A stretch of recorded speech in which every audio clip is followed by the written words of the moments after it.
First day होगा ना, वो क्या करना, मैंने प्रीवियस लेक्चर जो है वो रिकॉर्ड करके रखा है।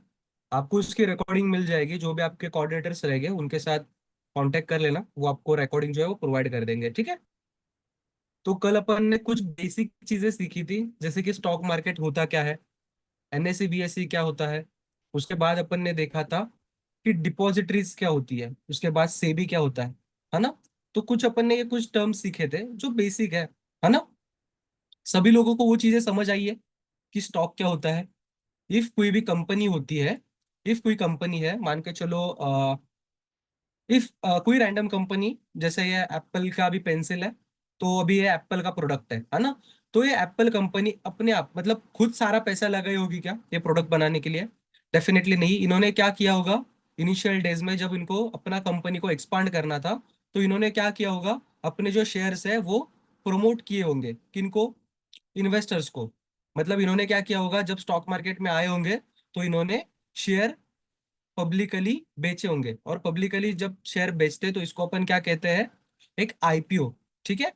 ये अपन सीखेंगे, प्रीवियस लेक्चर में भी मैंने आपको बताया था कि आईपीओ क्या होता है, ठीक है। सभी लोग आज का लेक्चर अपन स्टार्ट करेंगे। आज अपन देखेंगे म्यूचुअल फंड क्या होता है, उसके बाद ईटीएफ्स क्या होता है। कुछ मार्केट के पार्टिसिपेंट्स होते हैं, जैसे आप मार्केट में आ रहे हो वैसे और भी लोग होते हैं जो मार्केट में आ रहे होते हैं। तो अपन देखेंगे कि आज ये सारी चीजें, ठीक है। आज का लेक्चर स्टार्ट करेंगे। प्रीवियस लेक्चर जो हुआ था उसमें किसी को डाउट है? तरुण जी, आपको कोई डाउट है? अभिषेक जी, अंकिता जी, किसी को नहीं कोई सर। डाउट है? ओके, नो चलो तो सर। आज का अपन लेक्चर स्टार्ट करते हैं। फर्स्ट ऑफ ऑल आपको मैं कल का जो लेक्चर हुआ था उसके बारे में एक शॉर्टली इंट्रोड्यूस कर देता हूँ, उसके बाद अपन आज का लेक्चर जो है वो स्टार्ट कर देंगे। फर्स्ट ऑफ ऑल आपको मैं मेरी स्क्रीन पे लेके चलता हूँ, मुझे आपको मेरी स्क्रीन विजिबल हो रही कि नहीं बता देना। स्क्रीन विजिबल है सभी को? ओके, शायद सभी को स्क्रीन विजिबल है। तो अपन ने कल कुछ ये चीजें देखी थी, जैसे कि कल अपन ने देखा था कि स्टॉक मार्केट क्या होता है, क्या देखा था? स्टॉक मार्केट क्या होता है? तो स्टॉक मार्केट क्या होता है, जहां पे आप शेयर को बाय और सेल कर सकते हो, है ना। किसी भी कंपनी को जब अपना किसी भी कंपनी को जब अपना शेयर लेके आना होता है स्टॉक मार्केट में, तो वो क्या कंपनी करती है, किसके पास आती है? एनएसई और बीएसई के पास। किसके पास आती है? एनएसई और बीएसई के पास। और एनएसई बीएसई क्या करते हैं, उस कंपनीज को स्टॉक मार्केट में लिस्ट करवाते हैं। कौन? एनएसई और बीएसई। जब कंपनी स्टॉक मार्केट में लिस्ट हो जाती है तो उसको परचेस कौन करता है, उस स्टॉक्स को? जो भी स्टॉक्स होते हैं, जैसे मैंने आपको कल बताया था कि स्टॉक मतलब क्या, जब कंपनी अपना आईपीओ लेके आएगी, जब स्टॉक मार्केट में लिस्ट होगी, तो डायरेक्टली जब उनको 100 करोड़ रुपए की जरूरत है तो 1% देगा क्या? डेफिनेटली नहीं। तो ये क्या करेंगे, उसके टुकड़े करेंगे, ठीक है। एक टुकड़े की प्राइस क्या बनेगी? 1,000 रुपया, है ना। जो भी बन सकती है, जितने ज्यादा उनको मैक्सिमम टुकड़े करने आएंगे उतने क्या करेंगे, वो टुकड़े करेंगे। और एक टुकड़े को अपन क्या कहेंगे? One share. क्या कहेंगे? एक शेयर। जैसे ये शेयर परचेस कौन करेगा? एक इन्वेस्टर, है ना। जिसके आप जैसे, आपके जैसे, मेरे जैसे जो भी इन्वेस्टर रहेगा, जिसको भी कंपनी का उस कंपनी का शेयर परचेस करना होगा, वो क्या करेगा, उस कंपनी का शेयर जो है वो परचेस कर लेगा। उसके बाद अपन ने क्या देखा था, एनएससी बीएससी, कोई कंपनी और कोई इन्वेस्टर एक दूसरे के साथ फ्रॉड ना कर पाए, इसलिए क्या किया गवर्नमेंट ऑफ इंडिया ने? सेबी की शुरुआत की, securities and exchange board of India. ये क्या है? एक रेगुलेटरी बॉडी है, रेगुलेटरी बॉडी है। ये क्या करते हैं? स्टॉक मार्केट के लिए रूल्स बनाते हैं। क्या बनाते हैं? रूल्स। क्यों? क्योंकि कोई भी किसी के साथ फ्रॉड ना कर पाए, ठीक है। उसके बाद अपन ने देखा था दो डिपॉजिटरीज होती है, जैसे कि सीडीएसएल और एनएसडीएल, है ना। ये क्या करते हैं, अपने पास जितने भी स्टॉक मार्केट में शेयर्स है उनको क्या करते हैं, ये अपने पास स्टोर करके रखते हैं। मैंने आपको एक साइकिल बताया था, एक बायर और सेलर के बीच में कैसे साइकिल होता है। यहाँ पे एक बायर है, कौन है यहाँ पे? बायर है। और यहाँ पे एक सेलर है, जिसको स्टॉक को क्या करना है, सेल करना है, ठीक है। तो ये किसके पास जाएगा? ये जाएगा अपने ब्रोकर के पास, जैसे एंजल वन के पास। ये किसके पास जाएगा? एंजल वन के पास। इसके बाद एंजल वन कहाँ पे जाएगा? एंजल वन के पास शेयर होगे क्या डायरेक्टली? नहीं। तो एंजल वन किसके पास जाएगा? एनएससी और बीएससी के पास। किसके पास? एनएससी और बीएससी के पास। ठीक है। जिनको समझ नहीं आ रहा है, जिसका फर्स्ट डे होगा, वो प्रीवियस बैच देख लेना। प्रीवियस रिकॉर्डिंग आपको मिल जाएगी, तो वहां पे आपको सारी चीजें समझ आएगी मैं ये क्या बता रहा हूँ, है ना। एनएससी बीएससी क्या है। उसके बाद ये कहाँ पे जाएंगे? सीडीएसएल और एनएसडीएल के पास, है ना। ये इनके पास नहीं जाते हैं, ये जो ऑर्डर होता है वो यहाँ पे ही फुलफिल हो जाता है। ठीक है, ये जो आपका ऑर्डर होता है ना, यहीं पे फुलफिल हो जाता है। बट ये डिपॉजिटरी जो होती है ना, तो इनके पास अथॉरिटी रहती है कि शेयर को एक्सचेंज करने की, है ना। जब डिपॉजिटरीज शेयर को बोलेगी, मतलब शेयर को क्या करेगी, ऑर्डर मैच करेगी। इसको भी टाटा का कोई शेयर बाय करना है, इसको भी कोई टाटा का ही शेयर बाय करना है, इसको भी टाटा का 420 पे कोई शेयर बाय करना है, और सेम जो सेलर है उसको भी 420 पे ही सेल करना है। तो एक ऑर्डर मैच हो चुकी ना यहाँ पे, बायर को सेलर मिल गया। बट ये एक दूसरे के साथ डायरेक्टली कर सकते हैं क्या, बाय और सेल? डेफिनेटली नहीं। तो ये किन के पास आते हैं?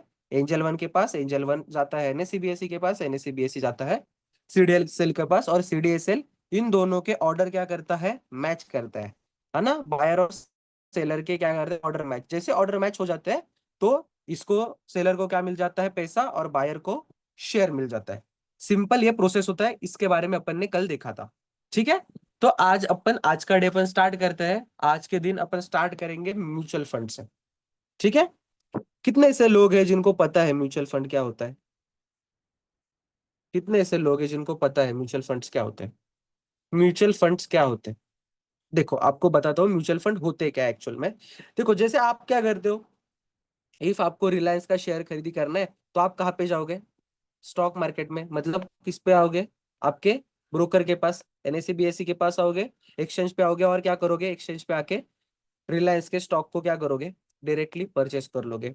उसके बाद आपको ऐसा लग रहा है मुझे टाटा का शेयर परचेस करना है, आप कहाँ पे जाओगे? एक्सचेंज के पास जाओगे, टाटा का एक शेयर परचेस कर लोगे। यहाँ पे आपने क्या किया? डायरेक्टली शेयर को परचेस किया। बट आप ये शेयर कब परचेस कर पाओगे? जब आपको पता होगा कि रिलायंस अभी 1200 रुपए पे चल रहा है, अभी ये 1200 से 1400 जाएगा, तभी आप इसको जाके 1200 पे बाय करोगे। इफ आपको पता ही नहीं है रिलायंस अभी ऊपर जाएगा कि नहीं जाएगा, तो आप इसको जाके बाय करोगे क्या? नहीं बाय करोगे। आप टाटा का शेयर जो 600 रुपए पे चल रहा है उसको बाय करोगे? बाय करोगे। हाँ, बाय करोगे, बट कब? जब आपको ऐसा लगेगा कि यहाँ से मार्केट 1200 जा सकता है, 1200 जा सकता है, तो ही आप बाय करोगे। अदरवाइज बाय करोगे? डेफिनेटली नहीं। बट आपको इसके लिए क्या लगेगा? मार्केट का अंडरस्टैंडिंग लगेगा। आपको ये चीज कब पता चलेगी? Just 1 second, just 1 second, 1 second just.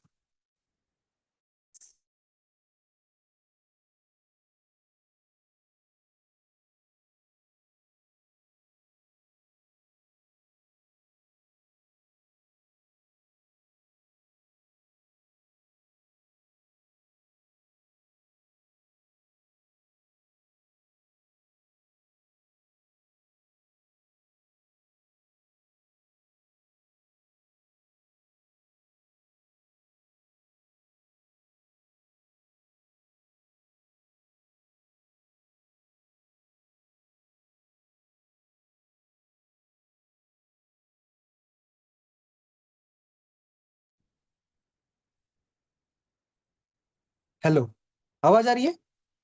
समझे आप? यहाँ पे आप कब बाय करोगे इस शेयर को, रिलायंस के शेयर को? जब आपको ऐसा लगेगा कि 1200 पे भी मार्केट है, तो ये 1400 पे जा सकता है, तभी मुझे 200 रुपए का क्या होगा? प्रॉफिट होगा। बट इसके लिए क्या लगेगा? आपको मार्केट का अंडरस्टैंडिंग होना चाहिए। मार्केट का अंडरस्टैंडिंग होना चाहिए। अगर आपके पास मार्केट का अंडरस्टैंडिंग नहीं है, तो आप इस शेयर को बाय कर सकते हो। आपको पता तो होना चाहिए कि यहाँ से ऊपर जाने वाला है कि नहीं। तो उसके लिए आपको क्या सीखना होता है? Fundamental analysis. क्या क्या सीखना होता है? Fundamental analysis. जो सीख के आप पता कर सकते हो कि लॉन्ग टर्म में शेयर प्रॉफिटेबल होगा नहीं होगा, कंपनी क्या परफॉर्मेंस कर सकती है आगे जाके। ये चीज आप कब सब सीख पाओगे, समझ पाओगे? जब आप फंडामेंटल एनालिसिस सीख जाओगे, है ना। तो फंडामेंटल एनालिसिस अपन सीखेंगे। ठीक है। उसके बाद इफ अगर आपको ऐसा लगता है कि मुझे शॉर्ट में ट्रेड करना है, उसके बारे में अपन आगे देखेंगे। बट यहाँ पे होता क्या है, अभी आपको फंडामेंटल एनालिसिस सीखने की जरूरत है। अभी आप यहाँ पे आ गए हो, तो आप डेफिनेटली फंडामेंटल एनालिसिस जो है सीख के जाओगे। बट जिनको नॉलेज ही नहीं है ना, जैसे कि अभी आप यहाँ पे 100 लोग हो, है ना, मान के चलो अभी आप यहाँ पे 100 लोग हो, तो आपको पता है कि फंडामेंटल एनालिसिस कैसे करना है। बट बाहर मार्केट में हजार लोग ऐसे हैं जिनको पता ही नहीं है कि स्टॉक को पिक कैसे करना है, स्टॉक का फंडामेंटल एनालिसिस करके स्ट्रॉन्ग स्टॉक कैसे पिक करने, लोगों को पता ही नहीं है। तो यहाँ पे एंट्री होती है म्यूचुअल फंड की। किसकी एंट्री होती है? म्यूचुअल फंड की। तो ये करते क्या है, ये क्या बोलते हैं, ये जो हजार लोग हैं जिनको पता ही नहीं है कैसे अच्छे स्टॉक को पिक करें, तो ये म्यूचुअल फंड क्या बोलता है कि आप हमारे पास आओ, हमारे पास ना प्रॉपर एनालाइजर है, जिनको पता है कि कौन सा स्टॉक पिक करना है, कब कौन से शेयर को बाय करना है। हमारे पास प्रॉपर एनालाइजर की पूरी टीम है जो आपके बिहाफ पे मार्केट में एंटर करेगी, मार्केट में एनालाइज करेगी।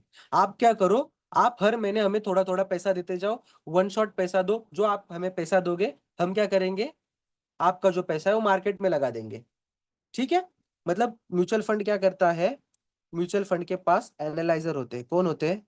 एनालाइजर, जो क्या करते हैं, मार्केट को एनालाइज करते हैं कि कौन सा स्टॉक अभी बढ़ सकता है। अभी रिलायंस का बढ़ सकता है तो रिलायंस का शेयर बाय कर देंगे, टाटा का नहीं बढ़ सकता तो टाटा का शेयर नहीं बाय करेंगे। उनको ऐसा लग रहा है कि टीसीएस ऊपर जाएगा तो उन्होंने टीसीएस बाय किया। मतलब उनके अकॉर्डिंग उनका जो फंड मैनेजर होगा, जो म्यूचुअल फंड का मैनेजर होगा, वो फंड मैनेजर डिसाइड करेगा कि मुझे कौन से स्टॉक में इन्वेस्ट करना है ना।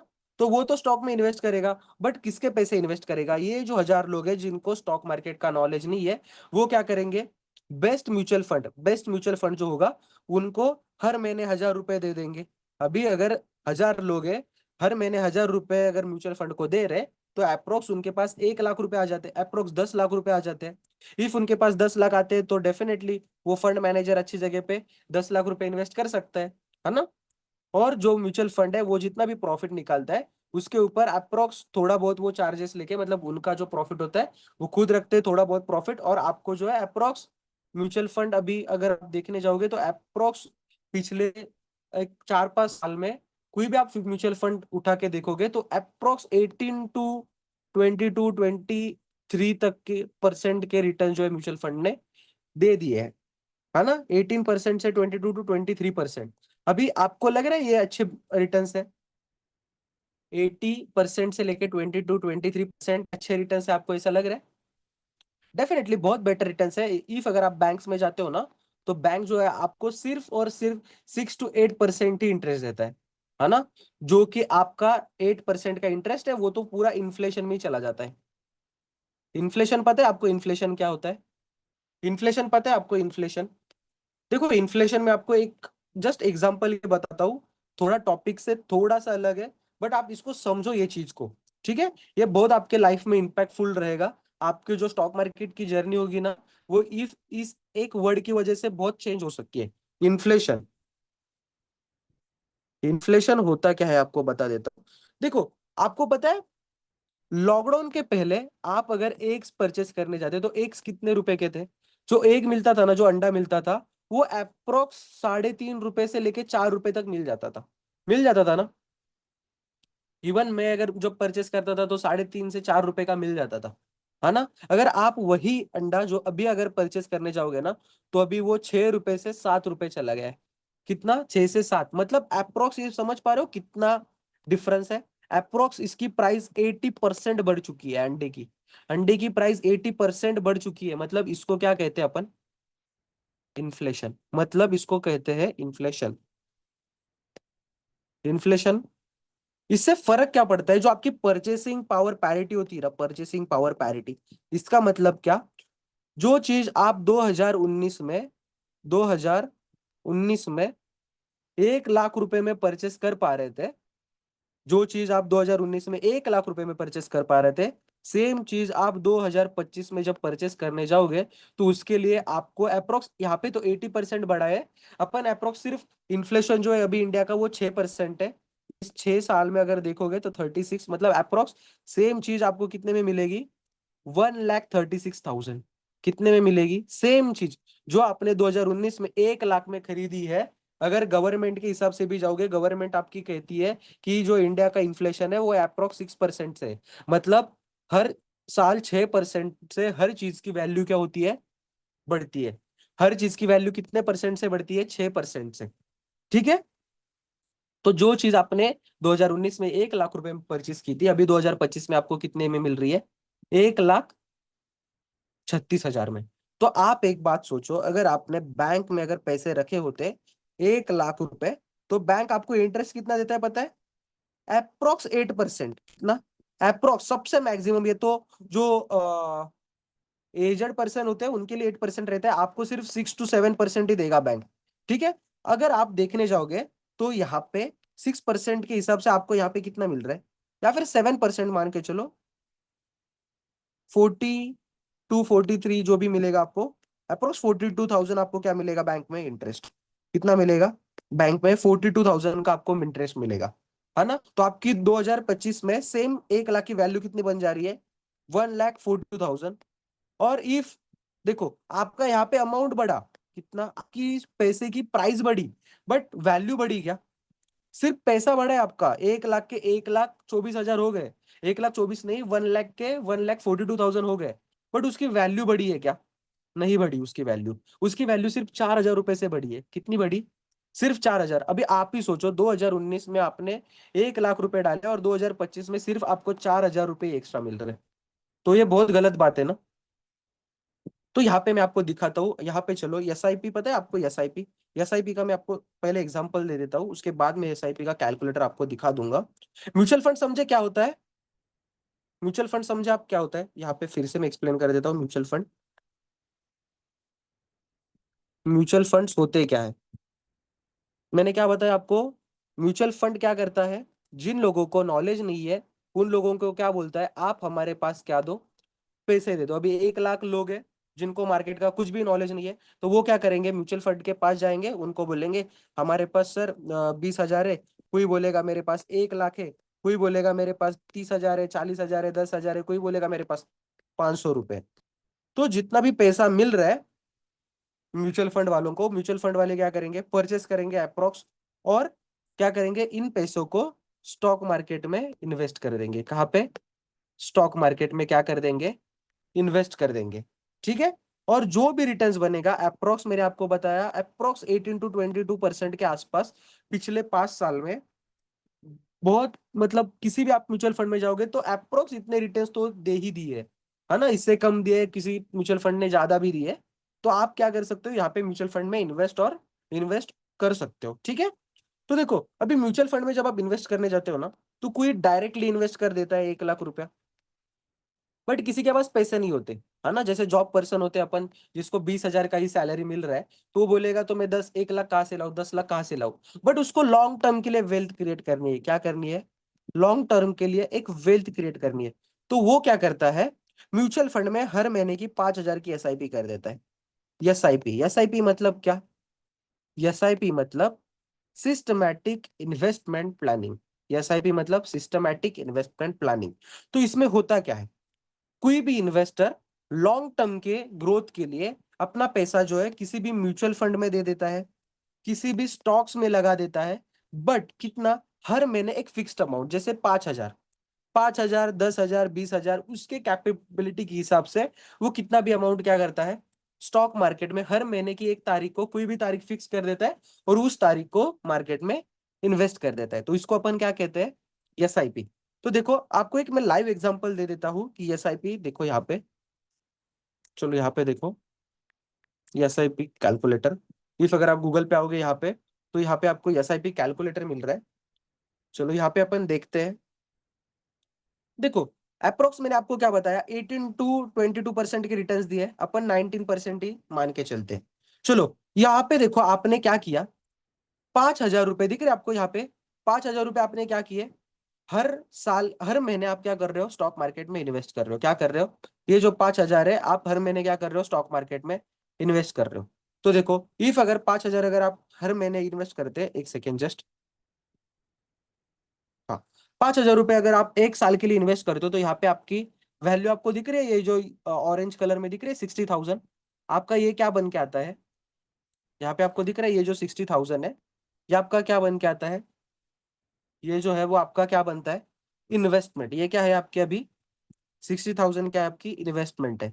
और उसके बाद यहाँ पे आपको नीचे दिख रहा है ये 6,000 रुपया, ये आपका क्या है, इंटरेस्ट। ये क्या मिला आपको, इंटरेस्ट, मतलब ये आपका क्या बना, 6,000 रुपए प्रॉफिट। तो आप बोलोगे सर, अगर मैं बैंक में भी रखता तो बैंक भी मुझे 6% तो दे ही रहा था, है ना। यहाँ पे मुझे 60,000 के ऊपर 6,000 मिला, मतलब अप्रोक्स 10% मिला है ना। तो बैंक भी मुझे अप्रोक्स 5,000 6,000 के आसपास दे ही देता। तो जो एसआईपी होता है, जो म्यूचुअल फंड होते हैं, वो एक लॉन्ग टर्म का गेम है। मैंने आपको क्या बताया, कोई भी जब एसआईपी करता है, आप भी कभी एसआईपी करोगे इन फ्यूचर जाके, तो आप जब एसआईपी करोगे तो एसआईपी एक लॉन्ग टर्म का ही सोच के करना, ठीक है। अभी एक मैजिक देखो, मैं इसको पूरा मैजिक ही बोलता हूँ बिकॉज एक मैजिक ही है ये। चलो यहाँ पे देखो, इफ अगर 2 साल के लिए आप करते हो तो आपकी इन्वेस्टमेंट कितनी बन जाती है, 1,20,000। और जो आपके रिटर्न्स बनते हैं वो रिटर्न्स कितने हैं, 27,000। फर्स्ट ईयर में कितने मिले थे आपको रिटर्न्स, सिर्फ 6,000। बट आपने सेकेंड ईयर कंटिन्यू रखी वो एसआईपी, 5,000 5,000 पूरे 12 महीने, और आपने क्या किया, 2 साल तक उसको कंटिन्यू रखा। तो 2 साल बाद आपका कितना प्रॉफिट दिख रहा है आपको, 27,000। वैसे ही आपने उसको 3 साल रखा, पहले साल आपको कितना दिख रहा था, सिर्फ 6,000। दूसरे साल 27,000, और तीसरे साल डायरेक्ट 65,000। इसको कहते हैं कंपाउंडिंग। क्या कहते हैं इसको, कंपाउंडिंग। अगर आपको ऐसा लग रहा होगा ना कंपाउंडिंग क्या होता है, तो कंपाउंडिंग मेरे हिसाब से मुझे ऐसा लगता है एक 8th 9th वंडर है ना। बिकॉज ऑफ क्यों, बिकॉज कंपाउंड इतना अच्छा पैसा होता है ना आपका, जो आपको इंटरेस्ट मिलता है ना, वो आपके इंटरेस्ट के ऊपर भी आपको इंटरेस्ट मिलना कैलकुलेट होता है ना। तो देखो, जैसे आप इफ अगर 4 साल के लिए 5 साल के लिए अगर रुकते हो मार्केट में, तो आपकी इन्वेस्टमेंट कितनी बन जाती है, 3 लाख। और आपके जो रिटर्न्स बनते हैं वो अप्रोक्स 2,09,000, ठीक है। और मैंने जैसे आपको बताया, जो एसआईपी होता है, म्यूचुअल फंड होते हैं, वो एक लॉन्ग टर्म का गेम है। अगर आप सेम एसआईपी 15 साल के लिए रखते हो, कितने, सिर्फ 15 साल के लिए, कितने साल के लिए, सिर्फ 15 साल, 5,000 रुपए बहुत छोटी अमाउंट है आज के टाइम में आपके पास एसआईपी करने के लिए। आप इससे भी बड़े अमाउंट से कर सकते हो, बट मैं आपको बड़ी अमाउंट नहीं बताऊंगा। सिर्फ 5,000 आपको बता रहा हूँ। इफ अगर 5,000 से आप एसआईपी करते हो, तो आपकी यहाँ पे वैल्यू देखो, इन्वेस्टमेंट सिर्फ 9 लाख रुपए बनती है, और जो रिटर्न्स है वो अप्रोक्स 44 लाख रुपीज है। कितने, सिर्फ 9 लाख रुपए की इन्वेस्टमेंट करके आपके रिटर्न्स क्या बन रहे हैं, अप्रोक्स 44 लाख रुपीज। ये बहुत बड़ी इन्वेस्टमेंट होती है, आप होगी आपके लिए, ठीक है। इफ सेम एसआईपी आप 20 साल के लिए कंटिन्यू करते हो, इफ आपकी एज 22 25 है, अगर आप सोचते हो कि मुझे एक 50 जब मेरा एज, तो मुझे पूरे लाइफ से रिटायरमेंट लेने, मतलब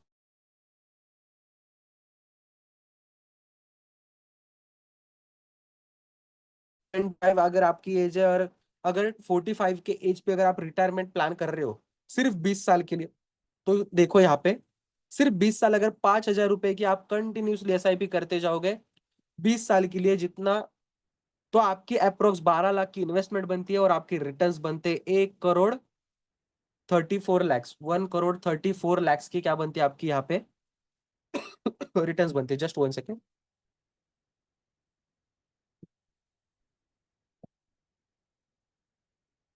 समझ पाए आप एसआईपी क्या होता है, म्यूचुअल फंड क्या होता है। ये पूरा कंपाउंडिंग का गेम है। लॉन्ग टर्म के लिए जितना आप मार्केट में रुकोगे, एसआईपी कंटिन्यूस करोगे, डेफिनेटली मार्केट आपको बहुत अच्छे रिटर्न्स दे देगा, ठीक है। समझे आप एसआईपी म्यूचुअल फंड क्या होता है, सभी लोग, एवरीवन। Yes sir. इफ समझोगे तो आप माइक ऑन करके बोल सकते हो। सभी लोगों को समझा यस क्या सर। होता है एसआईपी म्यूचुअल फंड। ओके। देखो यहाँ पे मैं नहीं जानता कितने लोग इन फ्यूचर जाके एसआईपीस करेंगे, म्यूचुअल फंड में इन्वेस्ट करेंगे। इफ अगर आप प्रॉपरली सारी चीजें समझ जाओगे ना, टेक्निकल स्टॉक को कैसे देखा जाता है, जो भी मैं आपको टेक्निकल चीजें सिखाऊंगा ना, डेफिनेटली उनको ट्राई करना। आप मार्केट में जाके देखो, बस प्रैक्टिस करो। जब प्रैक्टिस करोगे ना, मैं जो सारी चीजें आपको सिखाऊंगा, अपकमिंग जो सेशंस रहेंगे उनमें आपको मैं सारी चीजें एक्सप्लेन कर दूंगा कि आपको टेक्निकली चार्ट को कैसे देखना है। जब आप टेक्निकल एनालाइज करना सीख जाओगे ना, तो इफ आप बॉर्डर चार्ट पे अगर जाओगे, बॉर्डर चार्ट पे, तो आप पढ़ पाओगे, चार्ट को देख पाओगे कि हाँ चार्ट यहाँ से ऐसा मूवमेंट कर सकता है ना। तो आप उसको प्रिडिक्ट करके स्टॉक्स को डायरेक्टली पिक कर सकते हो। आपको 18% के लिए पूरे साल वेट करने की भी जरूरत नहीं पड़ेगी, है ना। इफ अगर आप शॉर्ट टर्म के लिए ट्रेडिंग वगैरह करके अगर शॉर्ट में भी 10% 4% 5% की अगर मूवमेंट कैप्चर करके कंटिन्यूसली ट्रेड करोगे ना, 4 मंथ 2 मंथ 3 मंथ के, तो उससे भी बेटर प्रॉफिट जो है वो जनरेट कर पाओगे, ठीक है। म्यूचुअल फंड एसआईपी समझ गए आप क्या होता है। आगे जाके म्यूचुअल फंड और एसआईपी के बारे में आपका कोई डाउट नहीं आएगा मुझे। सभी लोगों को क्लियर है एसआईपी और म्यूचुअल फंड होता क्या है? यस। अभी आपको एक क्वेश्चन हुआ होगा कि सर म्यूचुअल फंड और एसआईपी बता दिया, बट ये करना कहाँ पे होता है? चलो मैं एंजल वन के ऐप पे लेके चलता हूँ। 1 सेकेंड, यहाँ पे आओ। स्क्रीन विजिबल है ना सभी को? चलो यहाँ पे आओ, जस्ट 1 सेकेंड।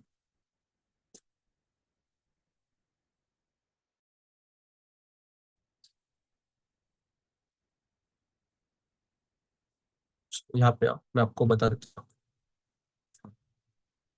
यहाँ पे आपको दिख रहा है? हम्म, यहाँ पे आपको बहुत सारी चीजें दिख रही होगी, अभी आप समझ नहीं पाओगे ये है क्या।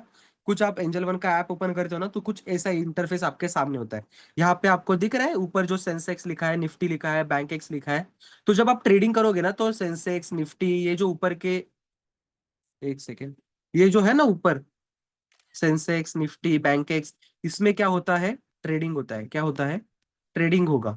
ठीक है। और इन्वेस्टमेंट जो होता है वो स्टॉक्स में होता है। ये जो स्टॉक है, विप्रो, टीसीएस, वीबीएल, जियो फाइनेंशियल सर्विसेज, बॉश लिमिटेड है, उसके बाद टोरेंट फार्मा है, ये जो है इसमें क्या होता है? इन्वेस्टमेंट होता है। और जो ये ऊपर के है इसमें क्या होता है? ट्रेडिंग। ठीक है। तो देखते हैं अपन इसको, बाद में देखेंगे। चलो यहाँ पे आपको देखो, जहाँ पे स्टॉक्स लिखा है उसके बाजू में एफएनओ लिखा है। स्टॉक्स, एफएनओ, उसके बाजू में क्या लिखा है? Mutual fund. देखो दिख रहा है आपको यहाँ पे म्यूचुअल फंड। जैसे म्यूचुअल फंड सेक्टर में आते हो तो यहाँ पे आपको बहुत सारे म्यूचुअल फंड दिख रहे हैं, जैसे स्मॉल कैप है, मिड कैप है, सेक्टोरियल है, लार्ज कैप है। ये कुछ म्यूचुअल फंड है जो आपको रेकमेंड किए जाते हैं। कहाँ से?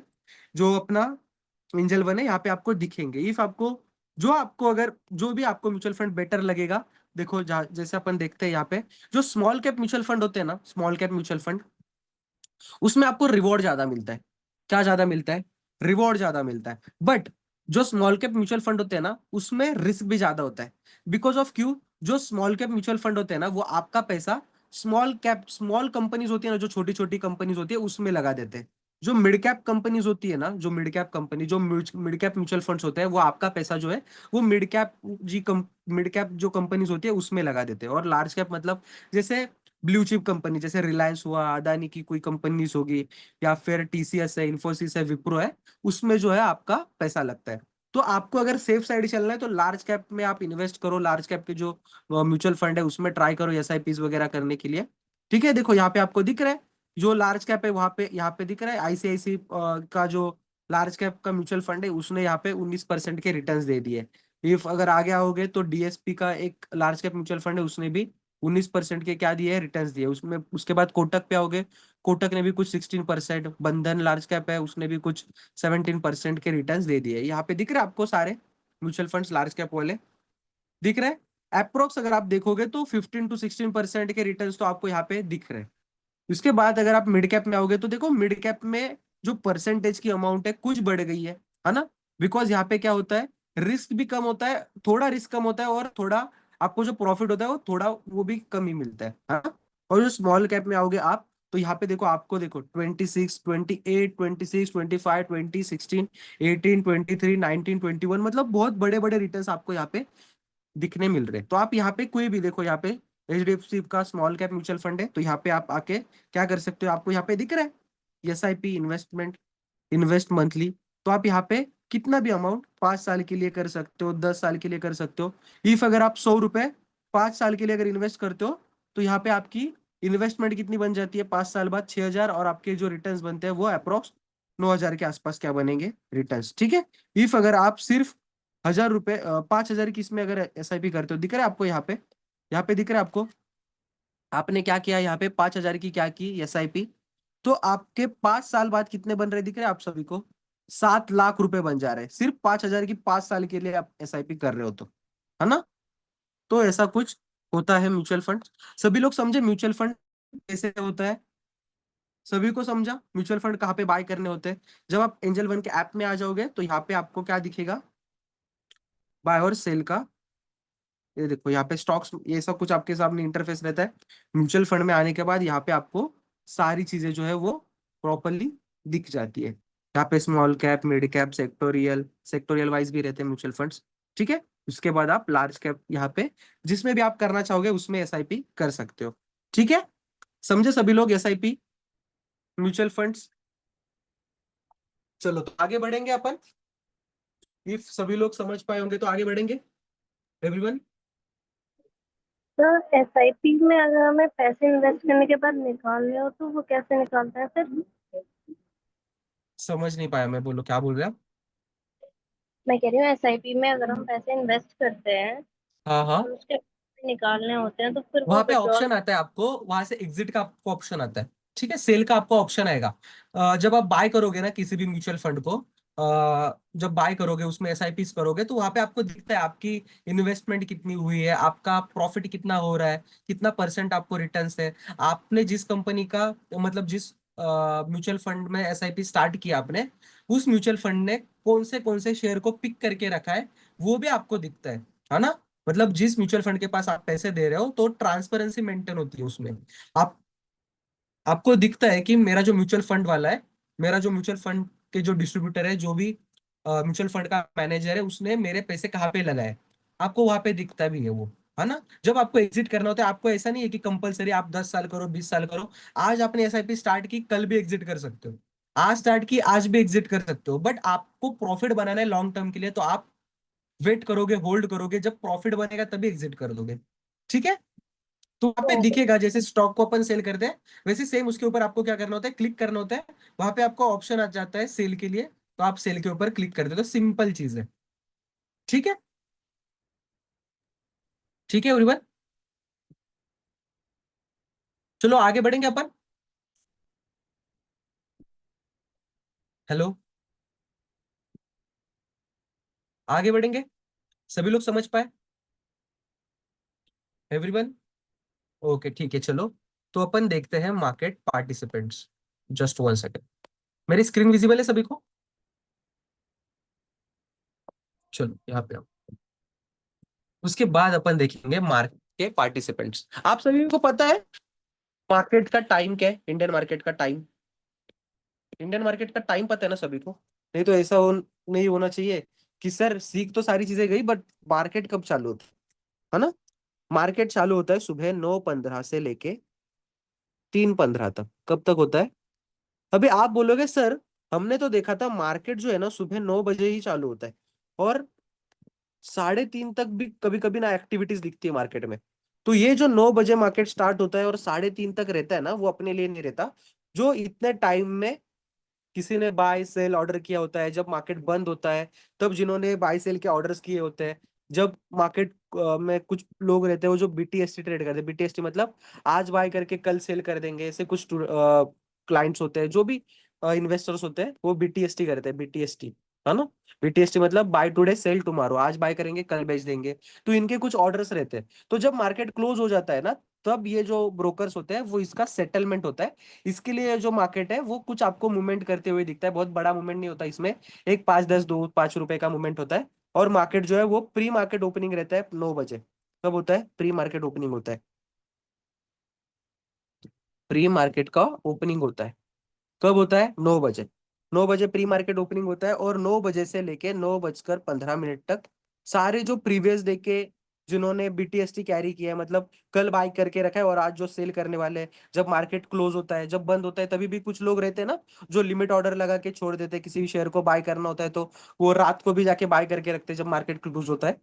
तो उस टाइम पे ये होता क्या है, ये टाइम में जो 15 मिनट होते हैं, ये जो 9 बजे से लेके 9:15 तक, तो इसमें ये 15 मिनट में होता क्या है, जो प्रीवियस डे के ऑर्डर्स होते हैं ना वो फुलफिल होते हैं। क्या होते हैं प्रीवियस डे के ऑर्डर्स। ठीक है। समझे सभी लोग। मतलब मार्केट का एक्चुअल टाइम क्या है, 9:15 से 3:15। ठीक है, सभी लोग समझे मार्केट का टाइम क्या है। इसी में आप इक्विटी भी शेयर बाय कर सकते हो। इक्विटी मतलब कैश में कोई भी शेयर को क्या कर सकते हो, बाय कर सकते हो। इफ आपको फ्यूचर एंड ऑप्शन करना होगा, फ्यूचर एंड ऑप्शन, यहाँ पे मुझे पता है बहुत सारे ऐसे स्टूडेंट है जिनको यही चीज सीखना है ना। तो future and option upon deep में सीखेंगे। ठीक है। और मैं पर्सनली खुद ये सारी चीजें ट्रेड करता हूँ, तो डेफिनेटली मैं आपको बहुत बेटरली ये चीजें जो है वो एक्सप्लेन कर पाऊंगा। ठीक है। सभी लोग समझे। चलो तो थोड़ा आगे बढ़ते हैं। जैसे आप मार्केट में आ रहे हो, है ना, जैसे तरुण जी मार्केट में आ रहे हैं, शिक्षा जी मार्केट में आ रही है, कृष्ण जी मार्केट में आ रहे हैं, वैसे और भी बहुत सारे लोग रहेंगे ना जो मार्केट में आएंगे। कि ऐसा है क्या कि कृष्ण जी सिर्फ अकेले मार्केट में आ रहे हैं, या फिर पुनीत जी है वो बस अकेले मार्केट में आ रहे हैं? डेफिनेटली नहीं, और भी जो बहुत सारे लोग होंगे जो मार्केट में आएंगे। तो मार्केट में और कौन कौन लोग रहेंगे? तो मार्केट में फर्स्ट होता है रिटेलर्स। कौन होते हैं रिटेलर्स? कौन होते हैं रिटेलर्स? रिटेलर्स मतलब कौन? रिटेलर्स मतलब कौन? आपके जैसे, मेरे जैसे, मतलब बहुत सारे लोग जिनके पास कैपिटल बहुत कम है। बहुत सारे लोग जिनके पास क्या है, कैपिटल बहुत कम है। बहुत कम मतलब कितना कैपिटल? 100, 200, 1000, 2000, 20,000, 30,000, 40,000, 50,000, 1 लाख, 2 लाख, 10 लाख, 20 लाख, 1 करोड़ के आसपास तक।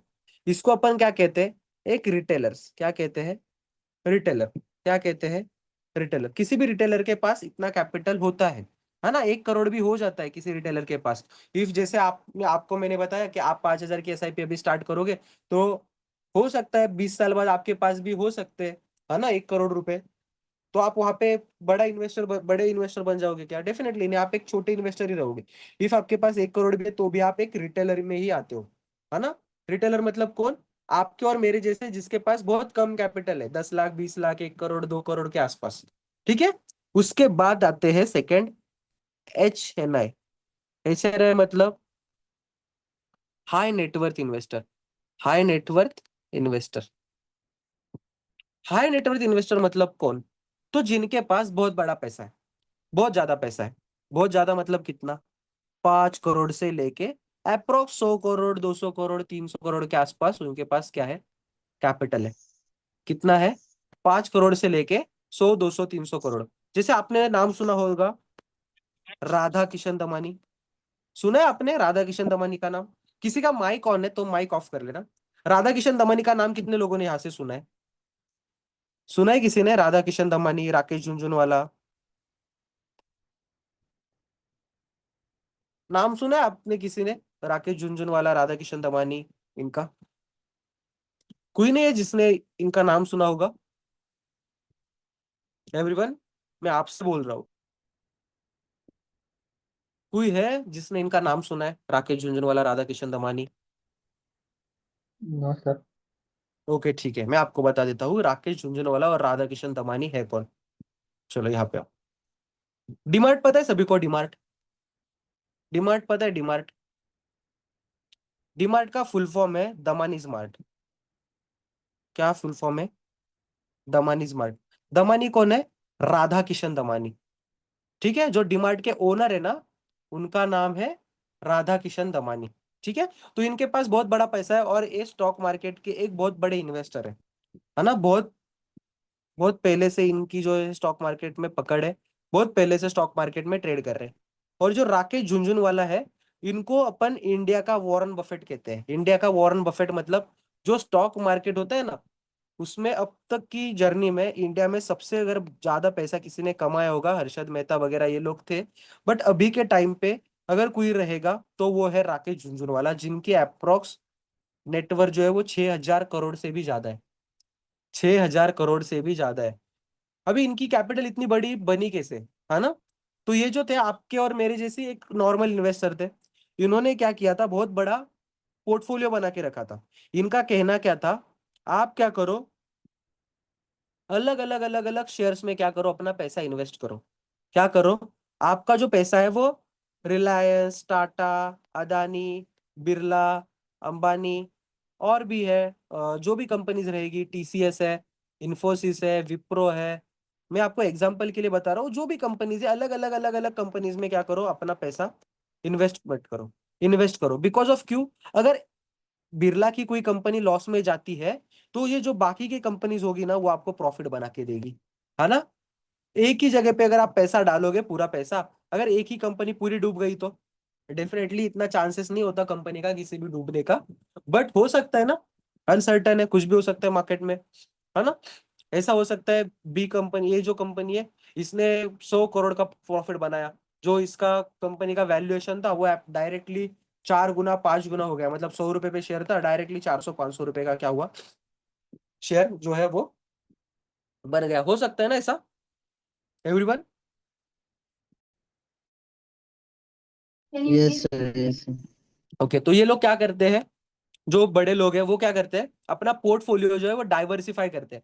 सिर्फ एक ही स्टॉक में मुझे ऐसा लग रहा है रिलायंस का शेयर ऊपर जाएगा, तो सब पैसा रिलायंस में डाल दोगे क्या? डेफिनेटली नहीं। बाकी के भी शेयर्स देखोगे आप, है ना? एक ही जगह पे पूरा पैसा इन्वेस्ट करोगे? डेफिनेटली नहीं। ठीक है, आपका जो पोर्टफोलियो रहेगा वो डाइवर्सिफाइड पोर्टफोलियो रहेगा। जैसे कि राधा किशन जो राकेश झुनझुनवाला है, उन्होंने जो टाइटन का शेयर है ना, टाइटन का शेयर, वो सिर्फ 3 रुपए पे खरीदा था। कितने रुपए पे? 3 रुपए पे। अभी उसकी वैल्यू चल रही है 2600, 2400 या फिर 3000 के आसपास इसकी वैल्यू चल रही है। आप सोच सकते हो कितना बड़ा प्रॉफिट है ये। 2001-2 में उन्होंने क्या किया था, इसमें इन्वेस्ट किया था, 2001-2 के आसपास। इफ अगर आपके भी किसी फैमिली मेंबर्स ने सिर्फ 100 स्टॉक भी लेके रखे होते, 100 स्टॉक कितने रुपए में आ जाते? 300 रुपए। इफ अगर 1000 रुपए के भी अगर किसी भी आपके फैमिली मेंबर्स ने स्टॉक लेके रखे होते, तो अप्रोक्स 333 आपको स्टॉक आ जाते। इफ अगर आप देखने जाओगे 2600 रुपए से, तो आज इसकी वैल्यू कितनी बन रही है? कितनी बन रही है इसकी वैल्यू? Just 1 second. 2600 इंटू 333 अगर आप करोगे, तो इसकी वैल्यू अप्रोक्स 24 लाख रुपीज बन जा रही है। सिर्फ 1000 रुपए डालते तो भी 24,25,800 रुपए आपके क्या होते? बन जाते।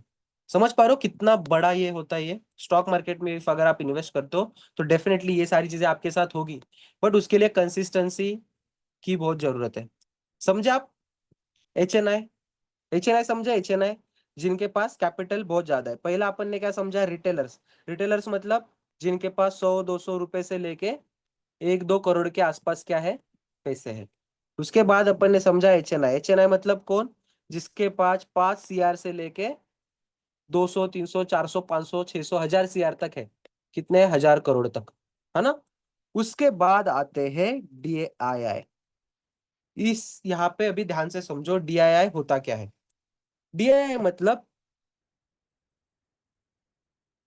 Direct institutional investor. क्या बोला मैंने? डायरेक्ट इंस्टीट्यूशनल इन्वेस्टर या फिर डोमेस्टिक इंस्टीट्यूशनल इन्वेस्टर।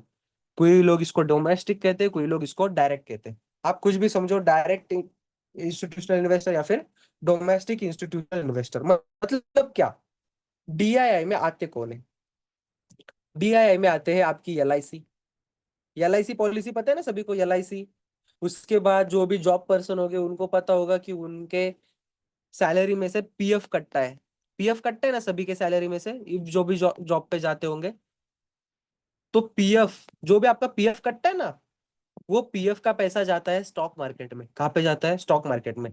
जो LICs होती है वो भी अपना पैसा कहाँ पे लगाती है? स्टॉक मार्केट में। उसके बाद जो भी पॉलिसीज रहता है, इंश्योरेंस कंपनीज होती है। इंश्योरेंस कंपनीज पता है ना? Insurance companies, policies, LICs, mutual funds, जिनके पास बहुत बड़ा पैसा होता है। इवन बैंक्स भी, है ना? तो ये क्या होते हैं? इसको क्या अपन कहते हैं? Direct institutional investor. Direct institutional investor क्या तो कहते हैं? Direct institutional investor. समझा आप होता क्या कौन है इसमें? LIC पॉलिसीज, PF, उसके बाद जो इंस्टीट्यूट होती है, इंश्योरेंस कंपनीज होती है, बैंक्स हुई। ठीक है, समझे सभी लोग? इंश्योरेंस हुआ, पॉलिसीज हुई, जो भी पॉलिसीज परचेस करते हो, इंश्योरेंस, PF, बैंक, इसको अपन क्या कहते हैं? एक DII। DII मतलब डायरेक्ट डोमेस्टिक इन्वेस्टर। इनके पास कितना पैसा रहता है? अप्रोक्स 1000 करोड़ से लेके 5000 करोड़, 10,000 करोड़, 20,000 करोड़, है ना? अप्रोक्स इनके पास ऐसा पैसा रहता है ना? बहुत बड़ा पैसा है ये। 1000, 5000, 10,000, 20,000 करोड़। और फोर्थ आते हैं FII। किसको पता है FII क्या होते हैं? इसको कहते हैं फॉरेन इंस्टीट्यूशनल इन्वेस्टर। क्या कहते हैं? Foreign institutional investor. Foreign institutional investor मतलब क्या? फॉरेन मतलब क्या? फॉरेन अपन किसको कहते हैं? फॉरेन अपन किसको कहते हैं? ये अपना इंडिया है। इंडिया छोड़ के जो भी बाहर की कंट्रीज है, आप यहाँ पे इसके ऊपर मत फोकस करो, ये तो आपका फोकस उधर जाएगा। ये इंडिया है। इंडिया छोड़ के जो बाहर की कंट्रीज है ना, जो भी बाहर की कंट्रीज होगी इंडिया छोड़ के, उसको अपन क्या कहते हैं?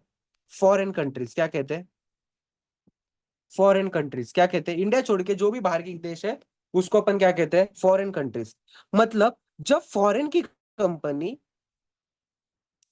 जब कोई फॉरेन की कंपनी इंडिया में इन्वेस्ट करेगी, क्या करेगी, इन्वेस्ट करेगी किसमें, इंडिया में, तो इसको अपन क्या कहेंगे, फॉरेन का पैसा।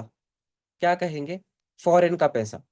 जो भी इंडिया छोड़ के बाहर से पैसा आएगा उसको अपन क्या कहेंगे, फॉरेन इन्वेस्टमेंट। देखो फॉरेन इन्वेस्टमेंट में फॉरेनर्स कौन कौन होते हैं, जैसे सिंगापुर का बैंक है, उसके बाद अमेरिका का बैंक है, जो भी बड़े बड़े बैंक्स होते हैं, फेडरल रिजर्व बैंक है, फेड हुआ, उसके बाद ब्लैक रॉक करके कंपनी है, ये तो ज्यादा करके इंडिया में इन्वेस्ट नहीं करती, बट जो सिंगापुर है, अमेरिका है, बड़े बड़े बैंक्स है, फेड है, तो इसको अपन एफआईआई बोलते हैं, है ना, जिनके पास बहुत बड़ा पैसा होता है, अप्रोक्स 1 लाख करोड़, 2 लाख करोड़, 1 लाख करोड़, 2 लाख करोड़, समझ पा रहे हो, बहुत बड़ी अमाउंट है।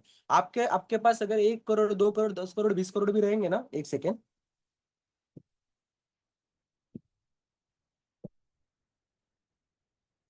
तो भी एफआईआई के सामने बहुत कम वैल्यू होगी, 1 करोड़ और 2 करोड़, 4-5 करोड़ की भी आपके। ठीक है, समझे आप सभी लोग। अपन ने 4 चीजें समझी। फर्स्ट अपन ने समझा रिटेलर होता है, सेकंड समझा एचएनआई होता है, उसके बाद अपन ने समझा डीआई होता है, उसके बाद अपन ने समझा एफआईआई होता है। अब ये 4 अपन ने क्या देखे, मार्केट के पार्टिसिपेंट्स। कौन है ये, मार्केट पार्टिसिपेंट्स। ठीक है, तो मार्केट जब मूवमेंट करेगा, मार्केट देखो, जो मार्केट है ना, स्टॉक मार्केट जो चलता है, वो चलता है 2 लोगों से। कौन लोग है वो, एक हुआ बायर और सेकंड हुआ सेलर। मार्केट किससे चलेगा, बायर और सेलर से, है ना। इफ अगर मार्केट को चलना है, किसी भी शेयर को अगर ट्रेड होना है, तो उसको बाय और सेल करने वाला कोई तो होना चाहिए।